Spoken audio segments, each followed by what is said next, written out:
So I like to start out with the usual question of why you want to be a physician. I'm always very interested to learn in what events happened in your life that kind of led you to this decision to go to medical school and do residency and enter this career that takes a long time to actually become a physician. And also at the beginning, why don't you just give us a little 2 or 3 sentences about yourself and then start into why you want to be a physician. So let's start with Catherine. Catherine. Yes, ma'am. Nice to meet y'all. So my name is Catherine Nobles. I'm currently attending East Carolina University down in Greenville, North Carolina, and I would say my medical career started at a very young age. Growing up on a farm in a rural community, I was very close to my family, and I always thought, as a little kid, I was like, wow, this medical stuff is just fascinating. And as I grew older, I was like, I could make a career out of this. I love this. Growing up in, I jokingly call it the middle of nowhere. We do have one four-way though, so that's exciting. And so growing up, it was secondhand nature, just to lend a helping hand. And so I wanted to translate that into my career of helping others and treating, not just treating the symptom but treating the patient as a whole. They're human on their own. But I would say a big factor is being close to my family and always ready to lend a helping hand is what really guided me to my career in medical, and osteopathic based. So what do you think got you interested in medical stuff? Was it like farm animals getting sick or people or I was just wondering. Oh, sure thing. Yeah, it was kind of a combination of that. So my mother is actually a pharmacist, and so Uh, she would bring home, these stories about, oh, we had a patient come in, and they had this kind of infection, and we treated, and then it got worse, and we had to incorporate vancomycin, and so that was normal, that was normal topic of conversation at the dinner gotcha. table. And then on top of that, helping my father with the farm animals, it was nothing, in the middle of the night, go out in the field and, oh no, they have a little cut, you have to treat it. So it was just kind of normal life, and I was like, this is fascinating, and finding out how animals work. And then I was like, humans, they're, I'm a little biased, they're a little cooler, they're fascinating. All right, thank you. Okay, Patricia. Hello, everyone. My name is Patricia. I was born and raised in New York, the Bronx specifically. I attended Stony Brook University for my undergrad and then later went for my master's at Hampton University. And what I would say propelled my path into medicine was that I was always a person who was interested in learning about people. I was very passionate about just learning the whys and not just really the surface areas of things, but getting to know the person deeply. And that kind of steered me into psychology for a bit, but I really noticed that something was missing in that part, and that was the clinical aspect. I really enjoyed learning about the brain, how the brain chemistry affected behavior, and I would really and pursue that by intertwining that. So that's what really led me into medicine. But even before that, way back then, I encountered my grandma. She was unfortunately involved in a very bad accident, a burn third degree accident, and I saw how the clinical staff and my family, working with them, got together just to bring her into good optimal health. So that clinical aspect and that behavioral aspect of the family coming together really stirred my path into focusing in on medicine. Yeah, thank you. Thank you. And Maria. Hi, good morning. So I am originally from California, and I'm a recent mom. Actually, that's another fun fact. Thank you. So ultimately, when I was young, I was diagnosed with a heart condition, which is now gone, thankfully. So I was in and out of the hospital at a very young age with my mom, and I think just being around the people, the staff, the doctors, the nurses, the whole community within the hospital kind of inspired me to become part of that group. I quickly realized that it wasn't like that in all hospitals, and so I ended up doing a bit of clinicals, different areas, a little bit of international as well, and I saw the need in the rural areas, not just in the United States, but also abroad. So that kind of was more of a confirmation that this is what I wanted to do. I exposed myself in different various clinical settings, and I think even though I bounced around a little bit of, whether I wanted to be a vet or I knew I wanted to help, but I wasn't sure if I wanted to stick with humans or animals, and so just kind of submerged myself a little bit more, and it kind of confirmed it. This is a choice that I would like to make. Thank you. Great. So I'm going to ask you, why DCOM? What prompted you, when you look at all the medical schools that exist out here, why did you want to apply here? And we'll do Patricia, Maria, and Catherine in that order. Sure. So to be honest with you, I had not heard about DCOM because I am from New York until I started really doing research about the type of medical school that I would like to be a student at. And when I was looking on the Choose DO website, what stood out to me about LMU DCOM is that the mission of the university is actually what you guys are actually practicing. So when we take a look at the numbers, and the mission is that to help underserved communities in the rural area and beyond. When I take a look at the numbers, I see that this school was part of the, I believe, top 3 schools to produce the most amount of primary physicians. So it really resonated with me that this school is not only on paper saying that they want to do this thing, but they're actually doing what they are telling everyone that the mission is. And then when I looked further and I started doing more investigation on SDN and Reddit and asking students what made them choose LMU DCOM, they all had something in common, and that was that they felt supported. This journey is very long, it's hard, and you want to be in an environment that that the people around you want the best for you. So just the mission and then the support that students receive made me want to say, like, yes, this school is definitely a school that I would love to be a student at. Yes, like her, I do agree with the support. I think I have several friends who have started med school for a couple years now, and they struggle with that support within your colleagues, which is hard to find.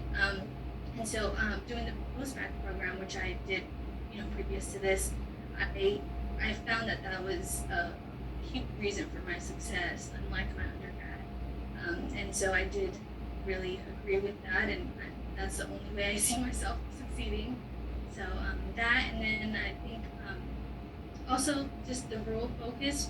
They mentioned during the first couple hours that the goals would likely be that, and that's what I see myself doing. If I do metropolitan area, that would be fine, but the focus that it is on the rural areas is just a big part.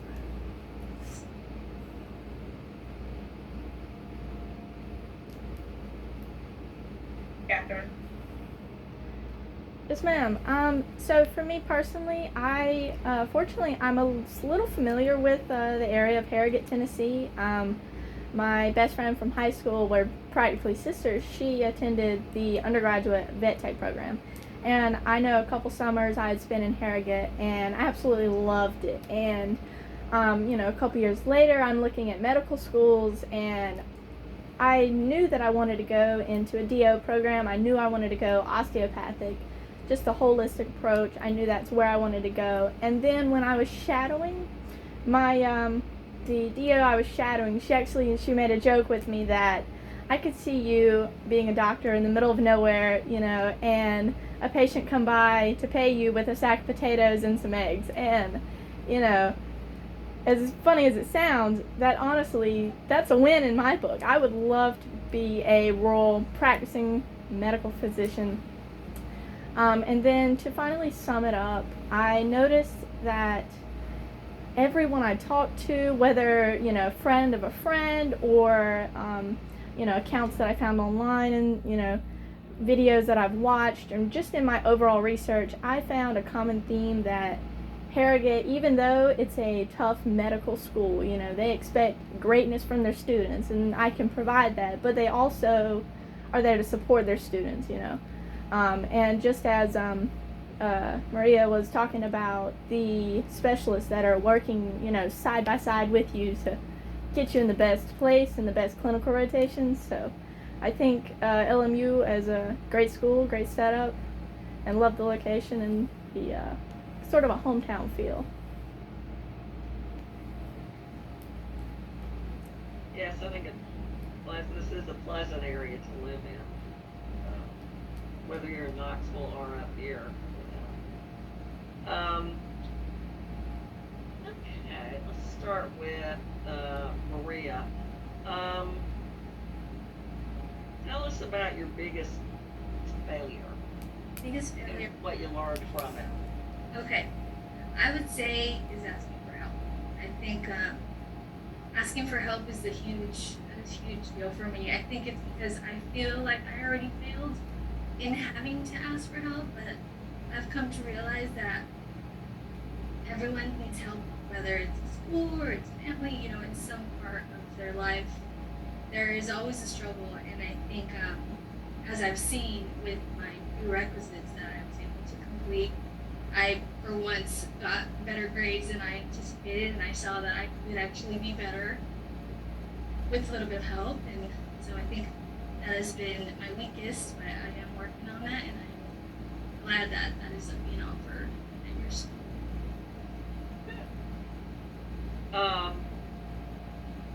Catherine, if you could do one thing over in your academic career, what would it be? I would have to immediately call out my MCAT score. It was slightly below average, and I just felt it doesn't reflect me as a student overall. I was dealing with some personal health issues and working full time. It was just a lot to balance on my plate there. And I would say if I could go back and redo it, then I would study extra harder, study more efficiently, manage my time a little better, and hopefully improve that score. Patricia, if you could change two things about yourself, what would they be and why? I would say, just to piggyback off what Maria said about asking for help, I would definitely change the time in that I ask for help, because I find that sometimes I get myself in a little pickle before I ask for help. So that's something I am working on, and I did get better at that, especially being in my master's program. It was very reflective in my grades, just as Maria said, just asking for help. So that I will definitely change. And then I would say, sometimes my friends say, because I want to learn so much about them, they say that I interrogate them, but it's not really an interrogation. It's just that I'm just so passionate about learning about what they're doing in their lives, what's happening. So sometimes they're like, "Oh, are you a detective? Are you a?" I'm like, "No, I'm just very happy just to learn about you and what you're doing." So maybe I'll just shape that, my approach in learning about people. Maybe not do it so much as a detective. I guess that's the psychologist part of you, right? Yeah, I just really enjoy just talking to people. I don't know, I just get so excited. Oh, nice.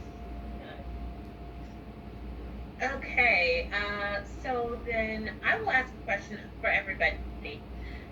Just share with us briefly about the most impactful volunteer experience you've had. It could be medical or non-medical. Just why was it impactful to you? And we'll go Maria, Catherine, and then Patricia in that order. Okay. It was during an abroad volunteer program that I did. It wasn't medical. It was at a local orphanage, and I was there for a few weeks. And I think we attended the local church. And, it's a huge community, so they talk about families, all sorts of just personal conversations. And we found that one of the young boys had gotten sick, like a simple cold, and within the next week he had passed away. And so it was just incredible for us to witness such a simple, over-the-counter medicine type of illness taking the life of a young kid. And so I think that was kind of my moment where I realized I feel like we should be able to teach such a simple remedy, and at the same time give them a little bit more confidence in medicine, because I remember little things that I had with me, and they were very hesitant. And I think that you see that across the states, you see that in just communities from us out here, because it's so familiar in the rural areas in general. And I think that can make a huge difference in such a small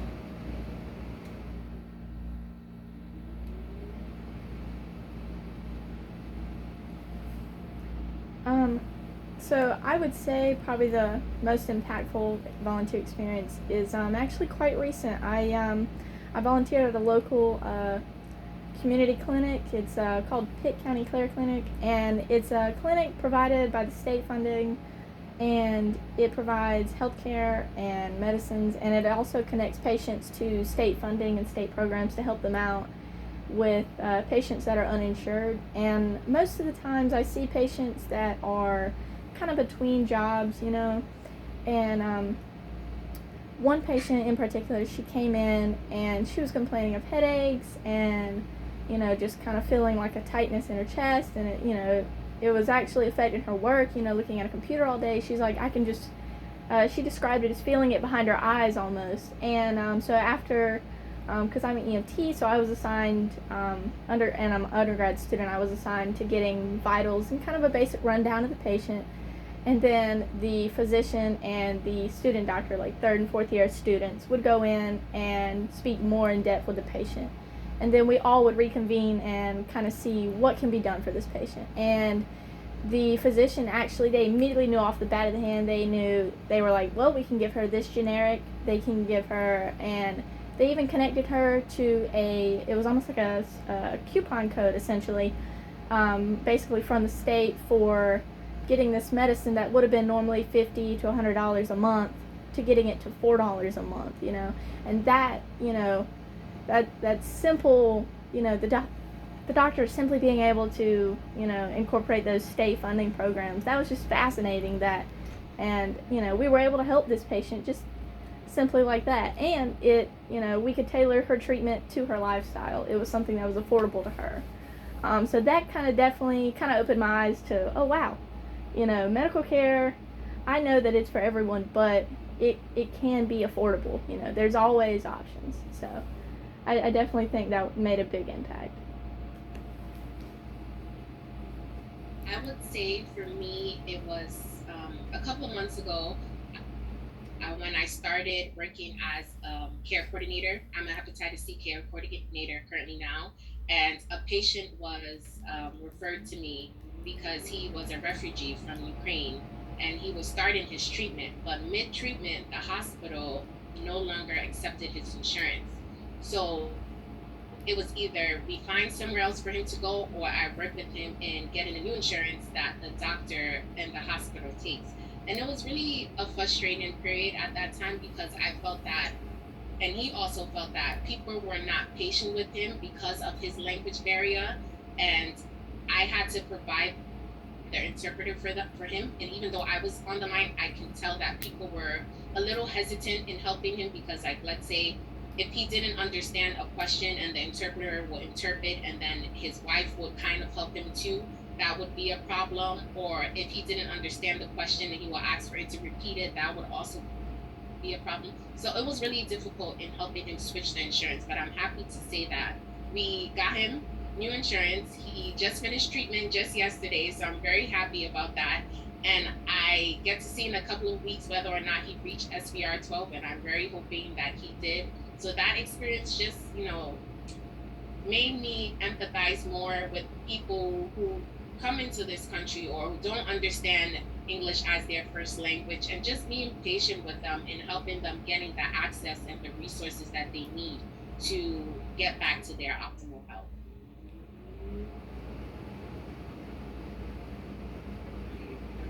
See how much time we got here. It's I think we have about 8 minutes.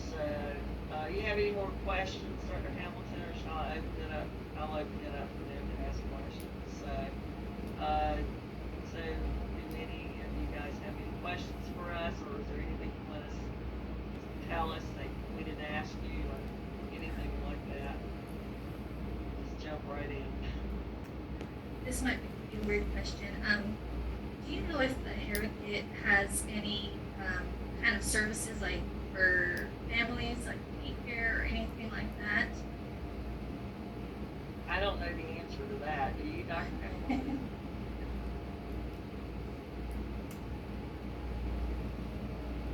Are you asking on campus or just in the area? Like resources, I guess the area or on campus, either one. We don't. That would be a wonderful world. We're not me now, we're older. But that would have been a wonderful thing to have a daycare. You said you just had a newborn, right? Yeah. Yeah. So I'm pretty certain there are probably places. The biggest town closest to us is Middlesboro. So I would imagine they would have daycares and things like that. But there are a small subset of parents with young kids and things like that. Because I know one of my students is first year is pregnant now, and so she's figured out and connected with a nanny who will come in and help take her, take care of her baby because she'll have it in the summertime. And so I think there's resources out there, maybe even tapping into some of the students who are kind of going through the same thing, dealing with it. Yeah. I have a quick question for both of y'all. I know that you mentioned you teach immunology, and what else did you say? I didn't catch that second one. Oh, microbiology and immunology. Microbiology, Which is that's pretty much in the first year. There may be a couple of lectures here and there in the second. Okay, right. I just kind of wanted to see if y'all were more first year or later year. And then kind of bouncing off of that, is there any advice that you would offer to incoming first year students? Something that you see a concern pop up that you would like to know? Get help when you need it immediately. Kind of like what a lot of y'all been talking about. I mean, don't wait till it's too late. That's one thing I see. People don't take advantage of what's available to help them until it's too late sometimes. Right. And the reverse. I mean, I've seen people that they're struggling. They might have a hard time for the first couple exams. Don't give up. Be persistent. And then suddenly something clicks, and they just go from making 60s to 80s, 90s. It's incredible. And so, yeah, don't give up. Take advantage of the help that you have, and just don't give up. Thank you, ma'am. Yeah, immunology was one of the courses that I actually struggled in, and so it was funny that y'all mentioned that you teach immunology. But once like you said, once I figured out, basically how all the little pieces work together, I, hopped right on and did it. Lastly, this is kind of a niche question. So I am also going to be applying to commission as an Air Force officer. So while I'm in medical school, and then when I get out of medical school, I'll, commit to 4 or 5 years active duty in the Air Force. Would y'all have any recommendations or connections you could offer regarding kind of a dual military service and student life? Well, we have quite a few people every year that are on the HBSP. They're in the HBSP program. And the school works with you with whatever requirements that you have as far as going and doing your active duty in the summer. Okay. So that's all I can say. Okay. There are people that are on the scholarship. The school knows that they have certain requirements, and if there's a conflict with any of your school stuff, they can figure it out. Okay, right. I just wanted to check that off. Okay, well, thank you. But it was wonderful to meet y'all this morning. Thanks for having y'all. Great to meet you too. I have one more question. Is there? Now, let me let Patricia so we don't run out. Oh, sorry. Yeah. And then can go back. Sorry, thank you. My question is, I read on the website about the 2023 to 2028 strategic plan. So my question to both of you is, what are you most excited and looking forward to about the growth of LMU DCOM? So I'm going to probably be biased. I guess if you're gonna have to go step into the role of being over diversity, and so for me, I'm most excited as we begin. We're working on our specific DEI strategic plan that will kind of roll into the overall overarching strategic plan. So I guess for me, as I watch our diversity program grow, that's what's most exciting for me. But like I said, I'm probably biased. So I will maybe let Dr. Campbell, she might be unbiased and kind of be more, but that's for me. I'm excited about that because I see a lot of things, potential that we can do for different marginalized populations. And so, like I said, that excites me. Well, we recently had we have a new, gosh, what's dean of basic medical science as our associate dean or something like that. So we're kind of getting started here, I think, on improving the curriculum, which we always are tweaking the curriculum, but we're about to, we're gonna, not me exactly, but we're all involved in it because I'm the chair of pathology to find ways to streamline the curriculum, okay? That's a constant challenge because there's so much information, but they're gonna be taking a good look at that, starting with the first year, and try to make sure you're not that everybody knows what everybody else is teaching and not be too repetitive but repetitive enough because repetition can be good. But yeah, streamlining the curriculum, it's always a challenge because there's so much information out there, you know, that y'all will see it when you get here. It's hard to explain. It's mind-blowing, the amount of material that they throw at you guys. So I'm glad that they're constantly looking at that and trying to help you guys.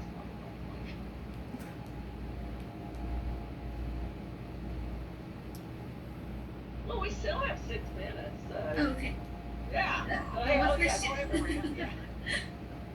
One question I had was just about Knoxville and Harrogate classes. If we ever come together to work on, I don't know, some project or. Oh, that's a good question, but I'm not really sure about the answer. Do you know that one, Dr. Hamilton?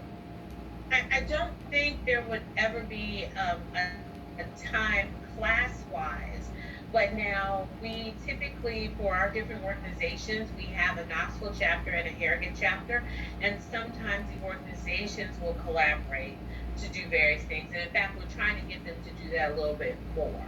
But I don't know just as a class in general.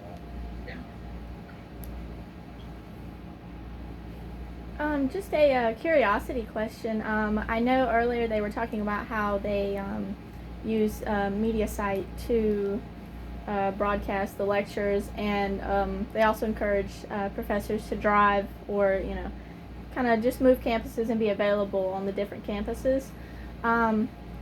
Is there ever any issues or preferences with that? It seems everybody prefers the Harrogate campus.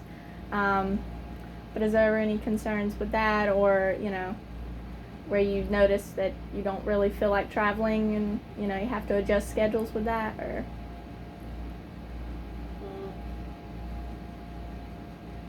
I don't know. I think overall, like, I just had a course evaluation yesterday for one of my courses that I ran. And they didn't make any comments about Harrogate versus Knoxville, one of them feeling slighted versus the other.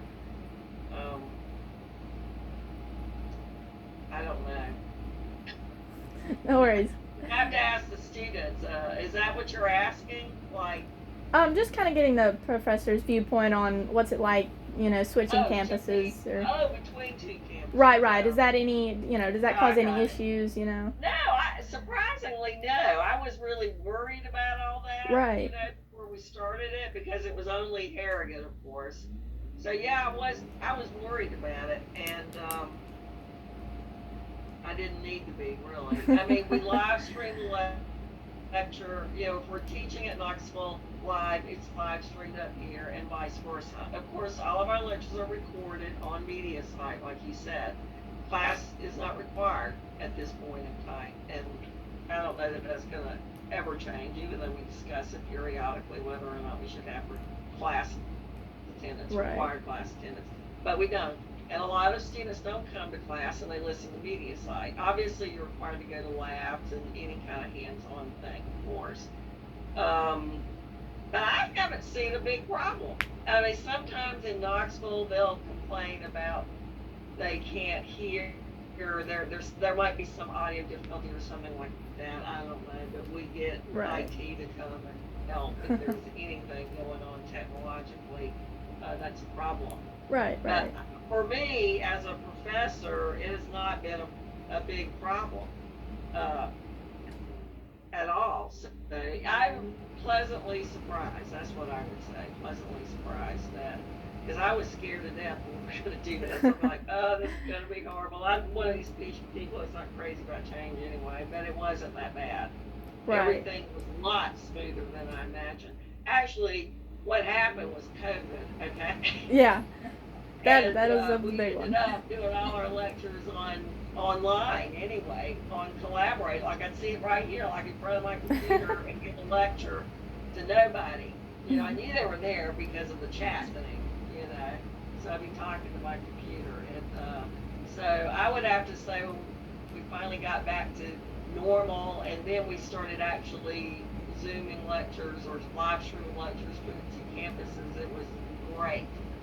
Compared to, I mean, Collaborate worked pretty good. I was really surprised at how well that worked. But it was so nice, like hearing voices or seeing people again. Right. You know, not the voice, but it was, because right in the middle of lecture they could just burst out with a question, and I can't tell where they are. I can't tell if they're in this auditorium or way down there, because for me the audio is excellent. You know. Oh wow. Yeah, anyway, from a professor point of view, no problem. Right. Yeah. I'm more of an old-fashioned style, so you know. But it's amazing what technology, what we can make happen in an instant. So. Yes, I know. It is amazing. Okay then. I think you have like maybe one more minute. The 2-minute warning came up about a minute ago.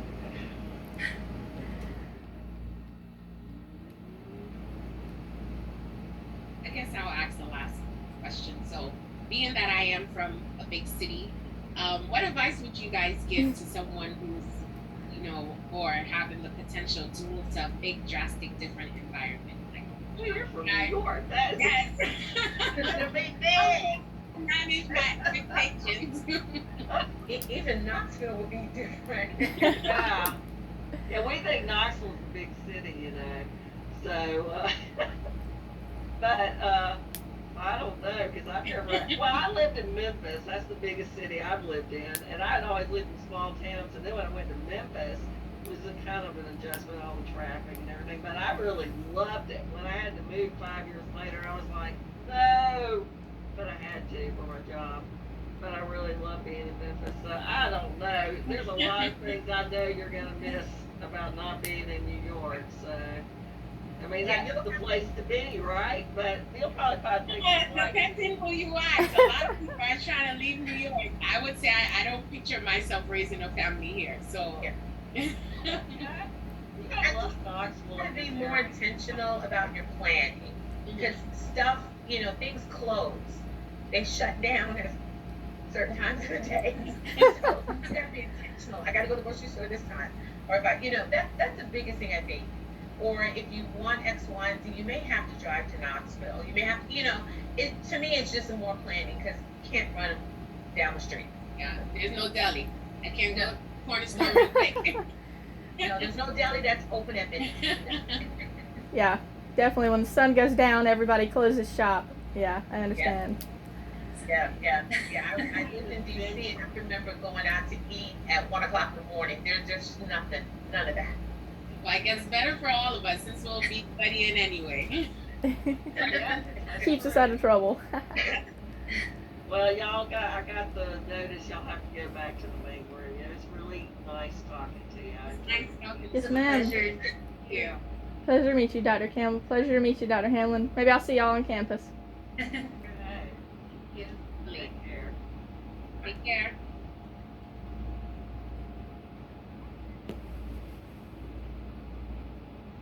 To take that at home.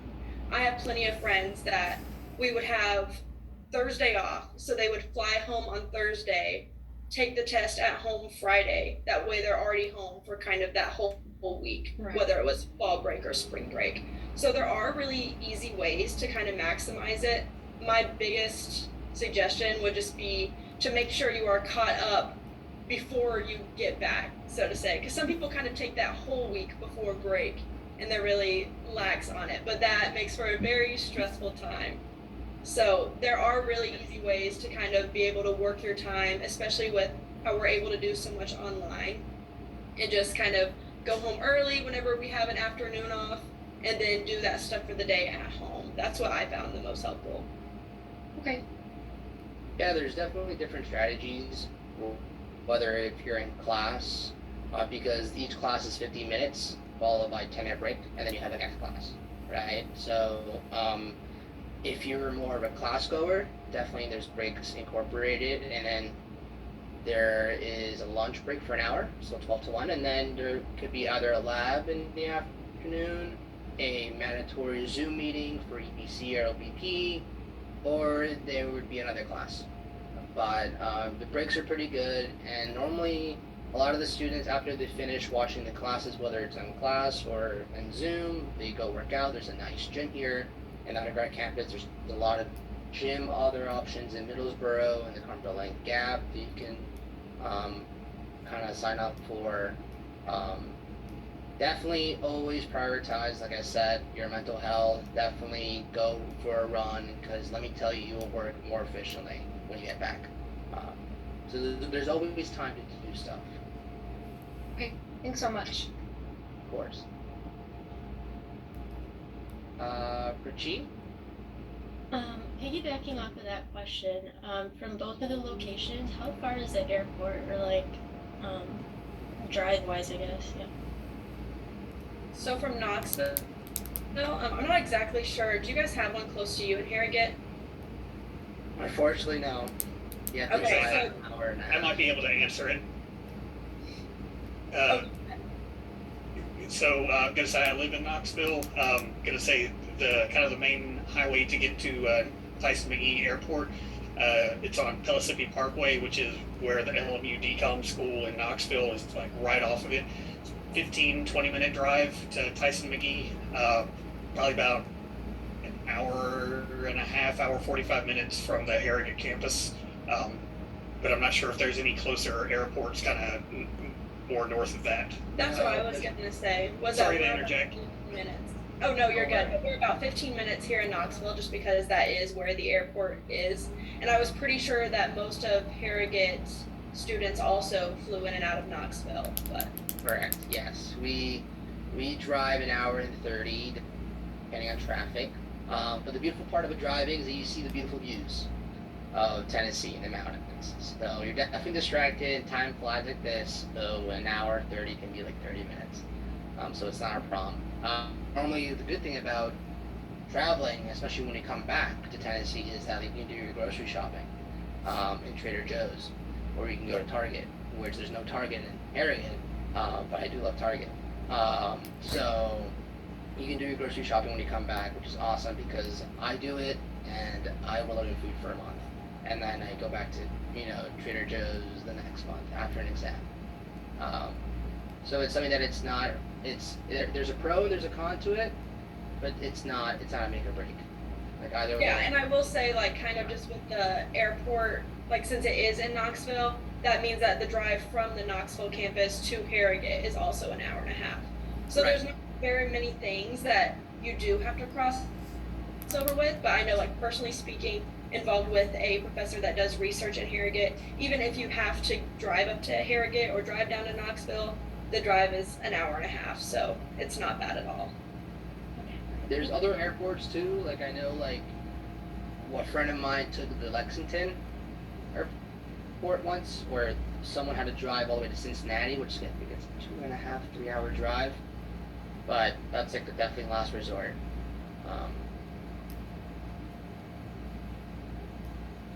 Fatima? Kind of picking back off of all the airport questions, is it kind of like you drive, like people typically have cars, like I know on the Heritage campus they have on-campus housing, so I don't know if this was mentioned, like everyone has cars, it's not like a walking type thing. Right. For Harrogate, personally, if we have to go back home, and back home you need to like take a flight, definitely you have about two options. Either you can park at the Knoxville campus, and you just gotta notify security through an email saying I'm putting my car from like this day to this day, and they'll leave it there. No extra cost. It's free. You have the choice to park your car in the court, but that's gonna cost like $20 a day. So depending what you want to do, you have options.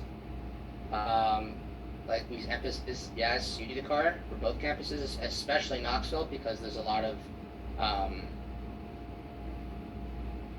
far away. Cindy can speak more of that, but at least for the Harrogate campus, there's housing available on campus, but it's still highly recommended to get a car. Yeah, and that's the biggest thing that gets you with the Knoxville campus is since we're not on the undergrad lot and don't have those facilities. If you really wanted to, you could get by and they would work with you with not having a car there in Harrogate because you could live on the facility, take the shuttle to the store, walk to classes. But in Knoxville, as far as I'm aware, there's really not an option except for you having a car.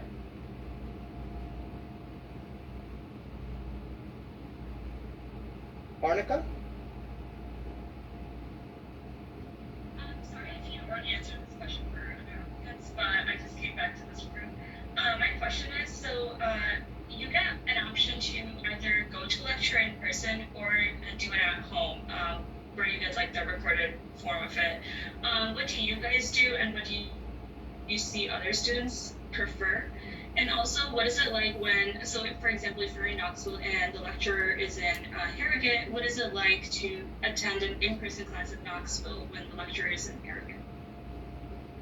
I'll go first on that. So you will find, I'm pretty sure it's the same in Harrogate, about 90% of your classmates will probably do the media site version. So meaning is, because you can change the speed, you can do it at whatever time you want, as long as you keep up with the material.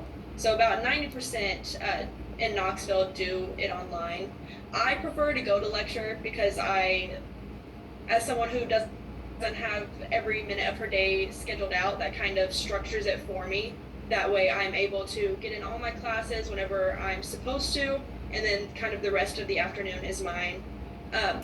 As far as whether it's in Knoxville or whether it's in Harrogate, there really isn't any difference. So our facilities are kind of set up to where we have 4 screens up at the front basically, and so one will be showing the lecturer in Harrogate, and then the other one will be his like live slides that he's drawing on.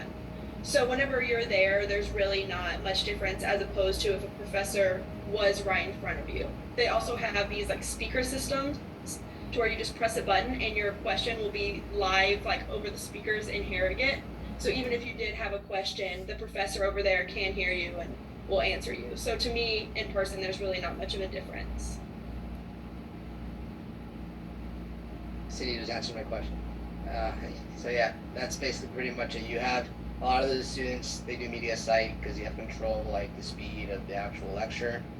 I'm more of a media site of a person because what I do normally is during the, in the mornings, I do the Anki of all the lectures that we were taught the day before. And then in the afternoons, I would watch lectures, like on 1.25 or 1.5 speed, and then I do the Anki of that day.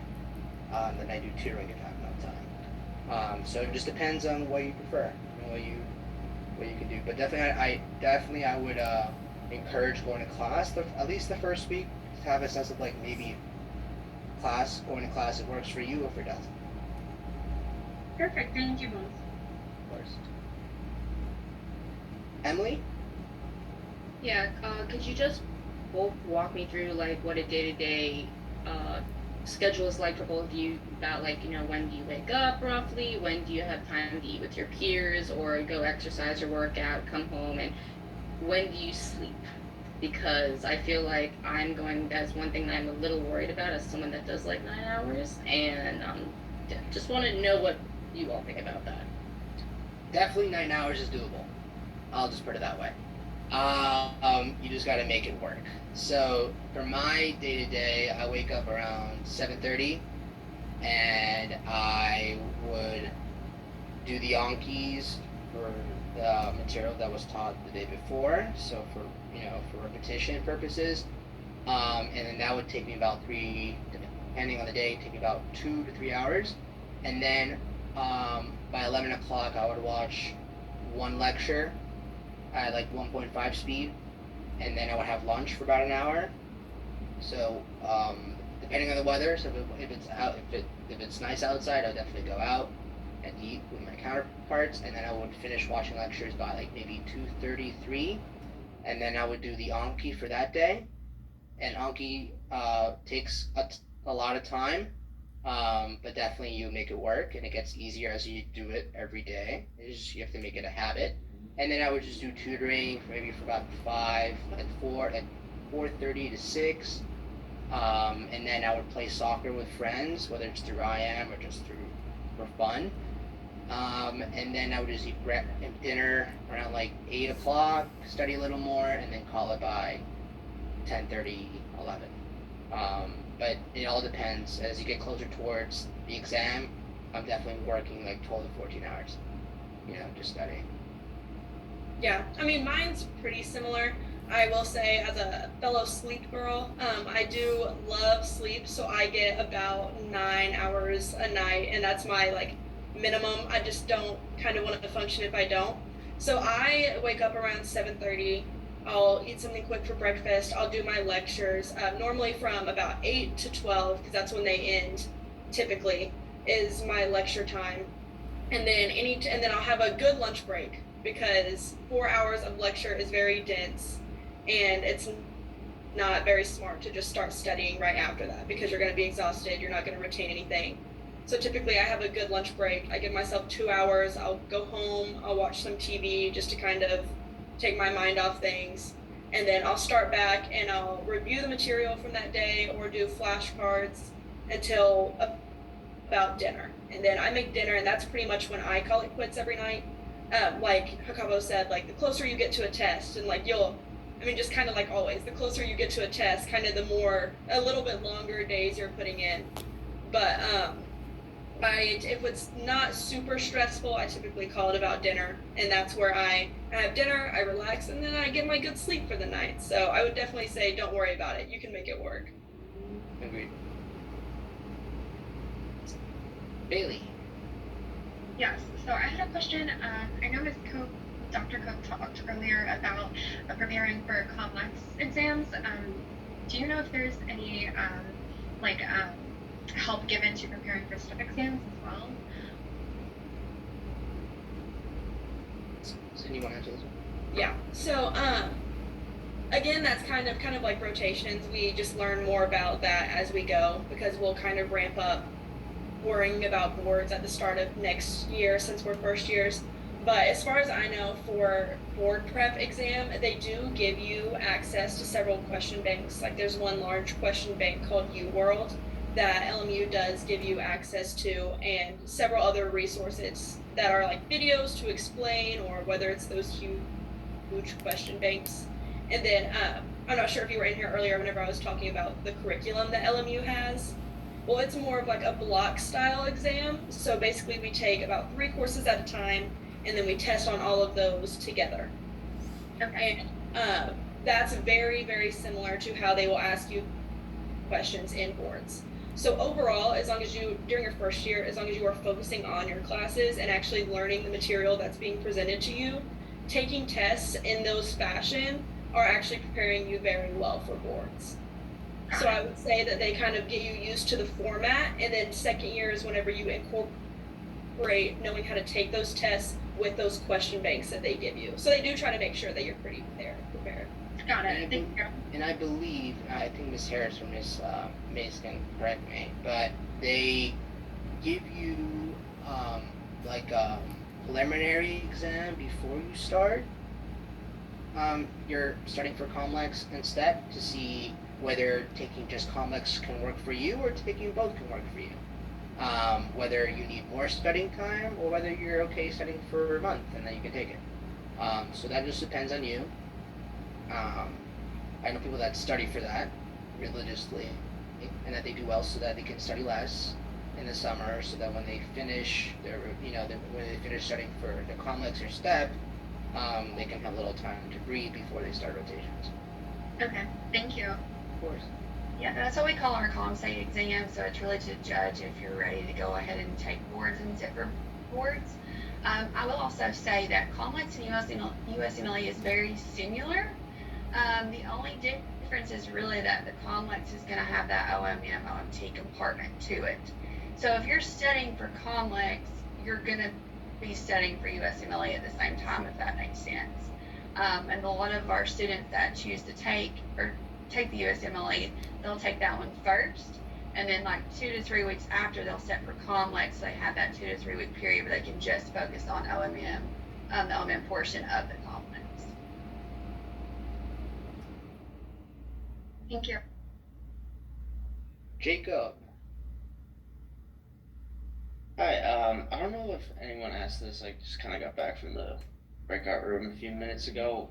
Outside of, like, kind of courses and class schedules and all that, what's been your favorite thing about being an LMU student? Like, kind of student life-wise?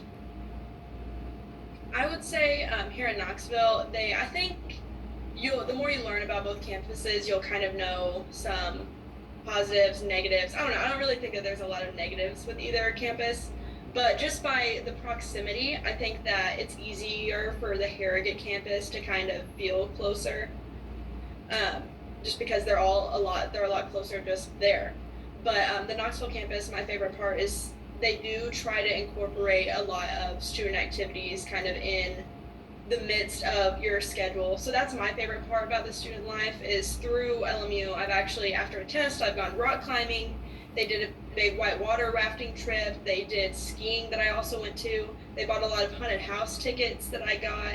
They got some movie tickets, and I've done pretty much all of it because I'm all for especially if it's free, like I'm all for the activities that are outside of studying. And it's also a good chance because the other tickets that they give out are your classmates. So it's also a good chance to, once you go, you get to meet the other classmates that have come, that they have that interest. So that's my favorite part of the Knoxville student life, is they definitely make sure that there's enough activities to do outside of studying. Right. I love free stuff too. So the tickets that we get, especially in the fall, they provide us tickets to like the UT football game. So if you're a big college football, follower like myself, like definitely that's a good thing to go to. We also have Gala, which is something that is awesome. It happened this past February, and it's a time for both Knoxville and Harrogate come together and they just have a good night together. The funny enough is that the professors come as well, and we just have a good bonding time with all of them. And I think for Harrogate, like we have a lot of student life, like a lot. Like there's something going on every day, from a club through actual student life. And there's a lot of, if you're into sports, there's a lot of like IM sports that are happening, from basketball to soccer to football, all that. There's a lot of volunteer opportunities that are specifically at Harrogate. You can work through a church, you can work through, if you want to, the Middlesbrough Hospital. You can work through other various organizations. You just, if you have the time. So there's a lot of options here that in Harrogate that we have versus at Knoxville that they don't make.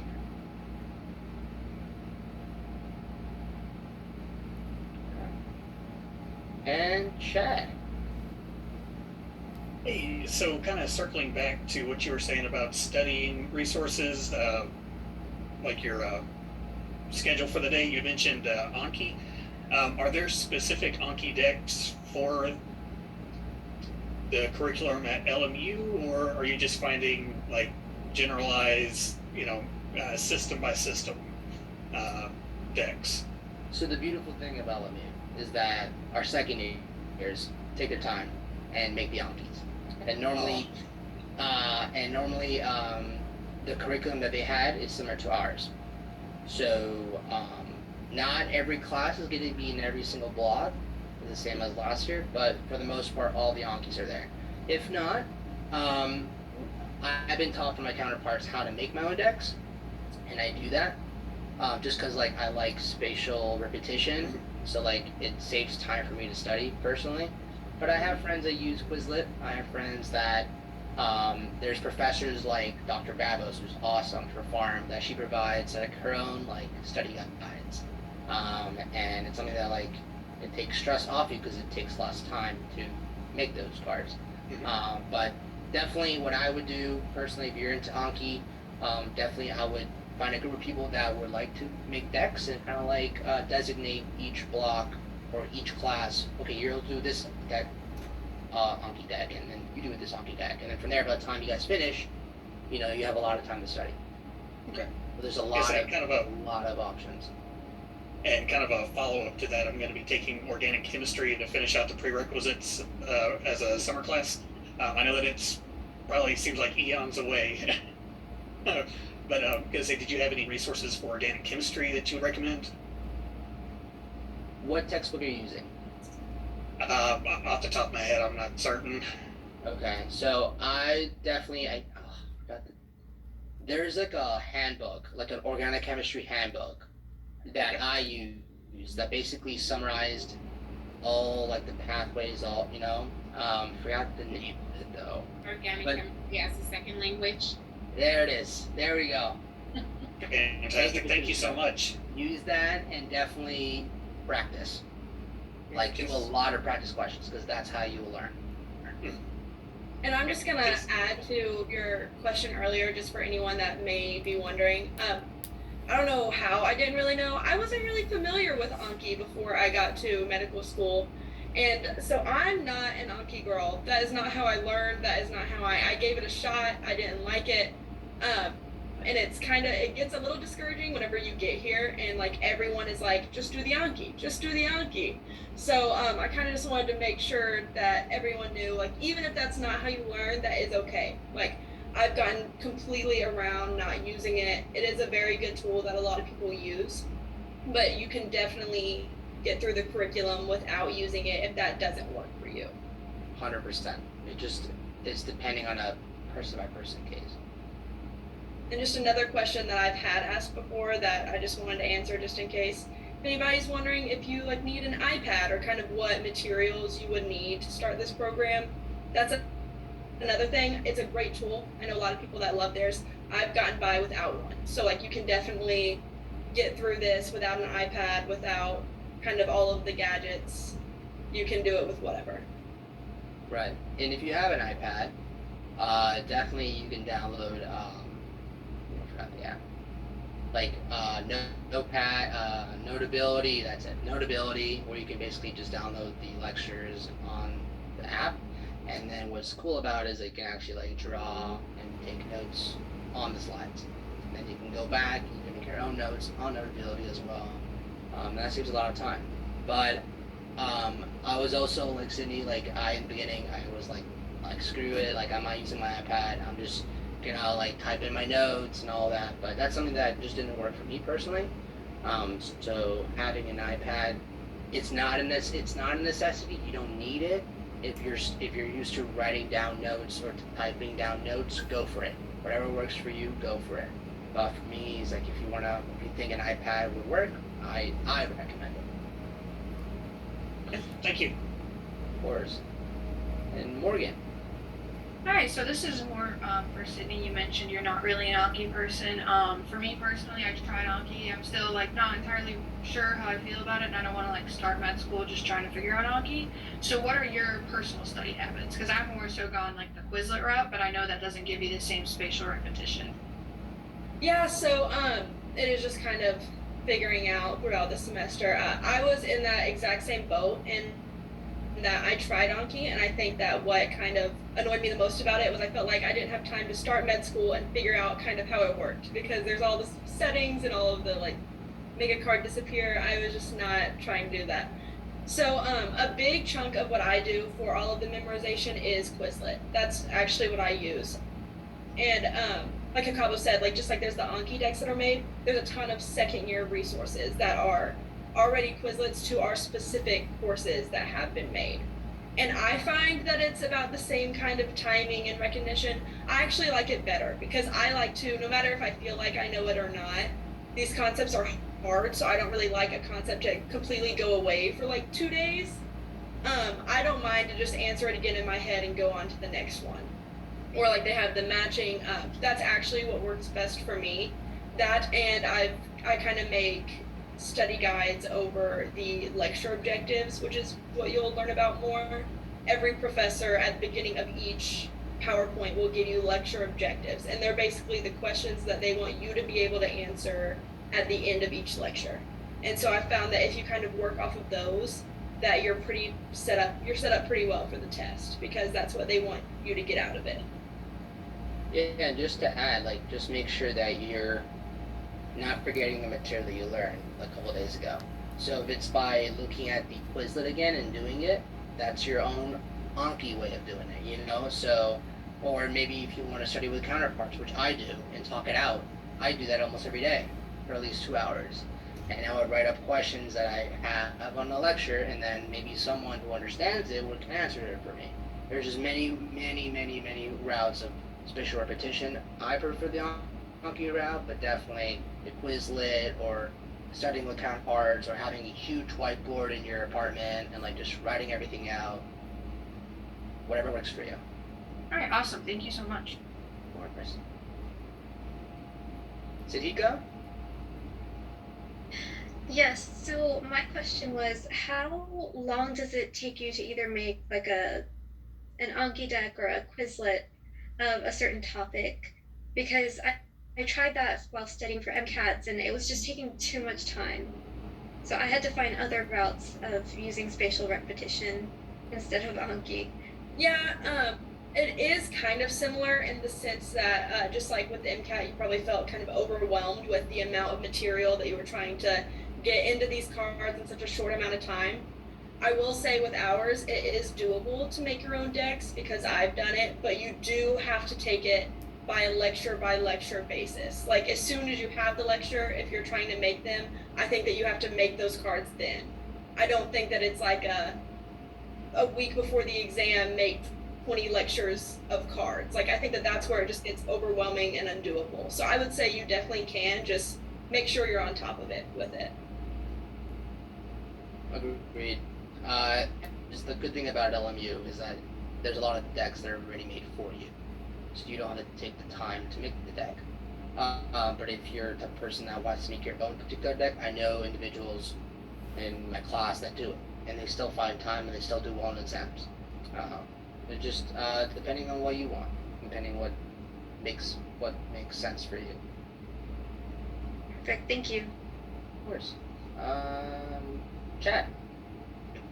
So piggybacking off of something that Sadiq had mentioned, utilizing Anki for MCATs, gonna say, what was it like transitioning from prepping for the MCAT to first year medical? Like, since the MCAT is such an applications based, it's not, just rote memorization. It's more, okay, let's see what you know and let's see what you can make of it. Is that kind of more how the first year medical school curriculum is? I didn't actually use Anki for MCAT. I just made my own study guides, did content review and all that, did UWorld for practice, like a ton of UWorld practice questions. It's a different approach when it comes to med school, just because there's a lot of material taught in one day. So one block could probably equate to learning a half semester's worth of material. So you have to be really strategic and kind of know how to compartmentalize all the information that you've learned, either through Anki, through Quizlet, through other resources, because it adds up so quick. So you got to keep up with it. So that's why I personally use Anki for that reason, because I just look at the material every day in the morning, and so that by the time in the afternoon comes up, I have more time to focus on that material. And I just finish my studying from other previous materials in the morning. But definitely, Cindy can talk more about how, her transition. Yeah, and I would say that if you're talking about just strictly kind of the comparison of the content and prep for MCAT based on first year curriculum. I will say again, it is very similar in just that the whole time you just kind of feel like it's dense and that there's a lot to go through, which is very much how I felt with the MCAT. You just basically always feel that way. You get used to it, the denseness of the coursework, but this is a lot more enjoyable for me to study for than the MCAT was, because while it was more kind of honed in for a medical test, your classes are more of stuff that you will be learning, you will be diagnosing in the field, to me it's a lot more interesting. It's still dense, but a lot more interesting, if that makes it any better. But. And it's applicable. It'll make sense because you learn a lot of clinical applications to it. You know, like, for example, if you want to know what the whole history of getting a heart attack is, you'll learn exactly step by step what happens. And you'll understand, oh, that makes sense. Rather than MCAT's like, I'm just learning what I learned undergrad. Yeah. So you'll actually have a passion of like what you're learning, and then you can apply it, which is awesome. Okay. Yeah. And that's just it's just a lot better than, it's a lot more applicable. Instead of MCAT where you're just learning like acid base, you're in physiology where you're learning the acid base matters while you breathe, you know, during respiration. So to me, it was a lot even easier to learn than just trying to learn it for a test. I agree, because you learn the why behind studying, and that's what makes it so fascinating. Jacob. Yeah, I was wondering, do you guys have any like papers or presentations or sort of like work outside of just studying and exams? So personally, I do not. It is like your choice, kind of like the question earlier about summers and how you spend your summers. It really is. You have to, once you get in, you just have to start gearing towards the future and what you might want to specialize in. So with myself, there's been a couple of like research things that I've participated in and been interested in, but I'm not too worried about publications because I also want to go into family medicine. Whereas if you're wanting to do one of the very hard to get into residencies or specialties like dermatology or orthopedics, it's more about how you spend your time and get published. That way you just have something to stand out on your resume. But I personally don't, and I probably will not, so. For somebody who wants to do pediatric oncology, that it's a very competitive field, so definitely publications is something that's highly recommended. I know there's students out there that are currently doing publications or working on a publication with like an OPP professor or through FMHC, which is like one of our like ethics courses that we take. Healthcare ethics. It's just basically based on your own time, you know, based on your interests. If you want to do more publications with public health, which is something that I'm interested in, then like you can do that. Or if you want to do more something with OMT related, you can do that. There's a lot of options available for you, and professors will tell you, hey, I'm doing this particular research. Are you interested in helping me out? And there's a lot of students working with you, so it's not like all the work is for you, you know. So, but again, a lot of students do it over the summer, just because they have more time. It all depends on what you want to do. So definitely, I would do your research and see if you want to do dermatology. See what type of incoming residents who match into dermatology, what they did, and see how you can do that, but also do better, you know. Thank you. Of course. Catherine. Sure. So kind of piggybacking off the previous question, you mentioned family medicine, and then Jacoby, you mentioned the pediatric oncology. Is there any reason why y'all chose those specialties, or is there something that, you know, maybe it was second choice? So for me, family medicine, it's never really been a second choice. It's always what I've wanted to do. That's a big reason why I chose osteopathic medicine also, is because it's very focused on kind of maximizing what you can do for the patient while they're in the office. So for me, while I was thinking about, I've grown up in Tennessee my whole life, I'll probably always do kind of rural health care. So for me, the best that I can do for my patient is to see them for a primary care issue, follow them for that, be able to do treatments in the office if they need it. So that's always kind of been my first choice, is to just be the first contact for most patients and to follow them through like a clinic life. For me, I try to centralize the theme of cancer throughout my high school all the way up until now and in the future. For personal reasons, like, I have members of my family that unfortunately passed away from cancer, and so at a young age I realized that there's something that I want to do something about it. And at a young age I didn't know much about what the cancer was, its mechanism of action, what drug choices are available, and all that. So it's something that, like, throughout high school I just had that ambition and passion to just like find the why, or find how we can figure out ways to cure cancers that are very prominent in kids, like Ewing sarcoma, for example. And so, my love for children, when it comes, because I'm an inner child, I'm a kid inside, and so my love for children, like, because I did Camp Kesem when I was undergrad. I don't know if you heard about Camp Kesem, but it's a student life organization that works with kids who their caregivers have undergone cancer treatments, and so it's something that really gave me the passion to do pediatric oncology, even though a lot of people are like, don't do it because it's too depressing. I see it more as rewarding, just because we need people out there to save lives, especially with cancer. So I just want to be in the front lines and make sure that those kids maximize their life and potential of becoming their true self one day. But yeah, that's my why. Appreciate that. Thanks. Of course. Okay, we have a couple more questions. Let's do Shayanya. Chaitanya, yeah, that's okay. So I'm wondering, like, now that you've been in med school for a while, what are you finding to be like the hardest thing right now at this point in school, and how are you dealing with it? I think the hardest part for me is just still balancing academics and personal life. Just because, like, depending on the class, the material could be dense, so it might take a lot of my time of the day to watch and to kind of retain information. But I still find time to exercise, still find time to eat, sleep, obviously. But I think it's more like a block by block case, just because, like, I can speak for myself that, like, last semester we had way more free time. Now we don't.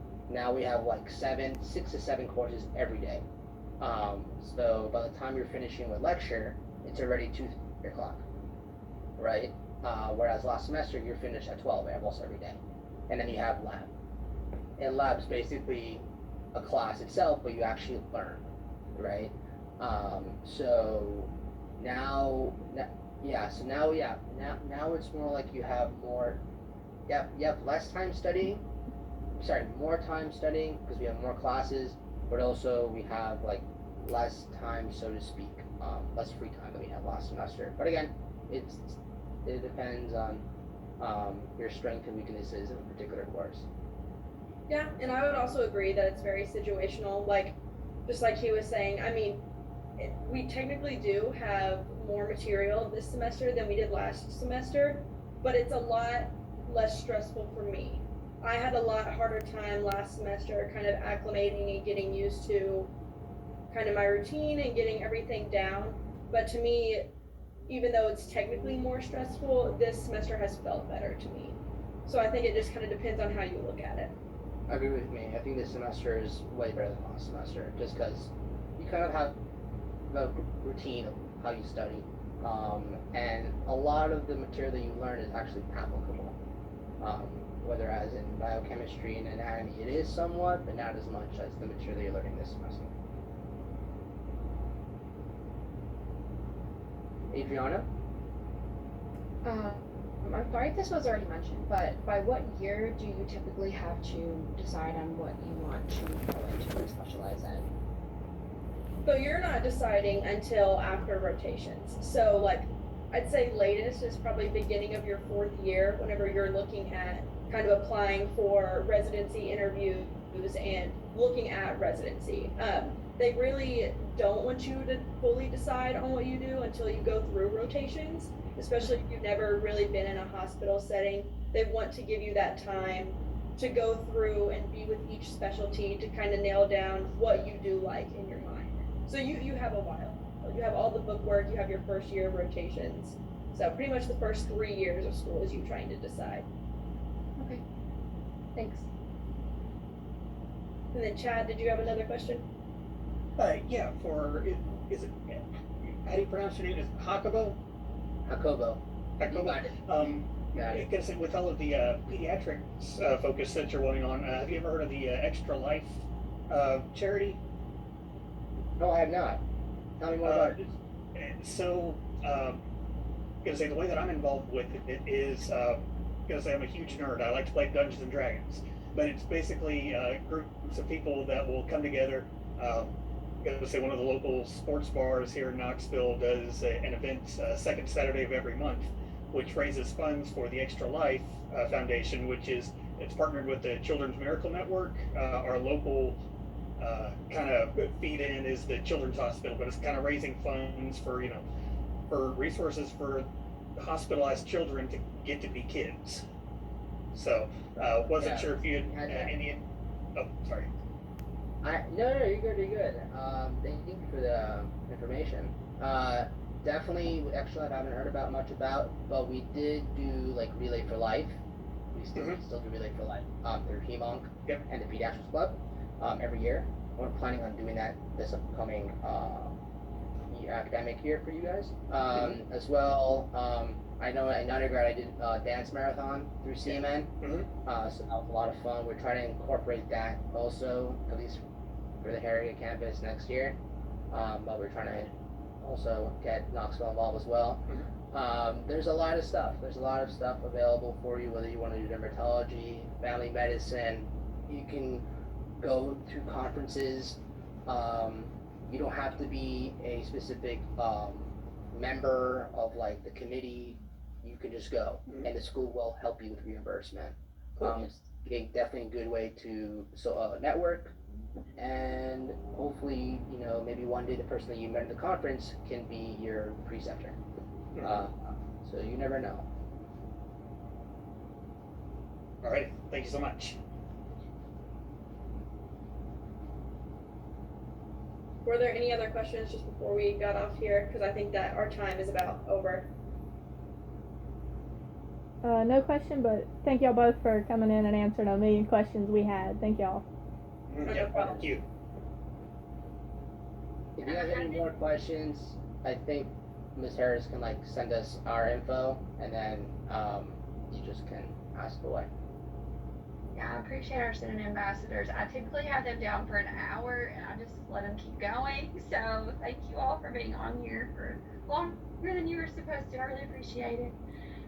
Group 3 is coming back in. So if you all don't have any additional questions for the admissions department or our student ambassadors, you are free to go for the day. We really appreciate you all interviewing with us and taking time out of your day to be here.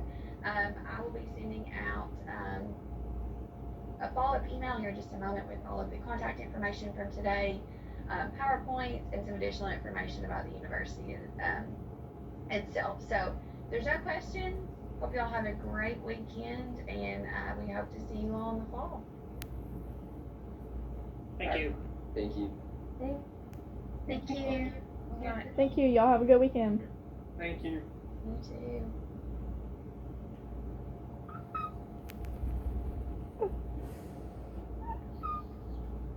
Jesus. Oh. God, I gotta get out of this.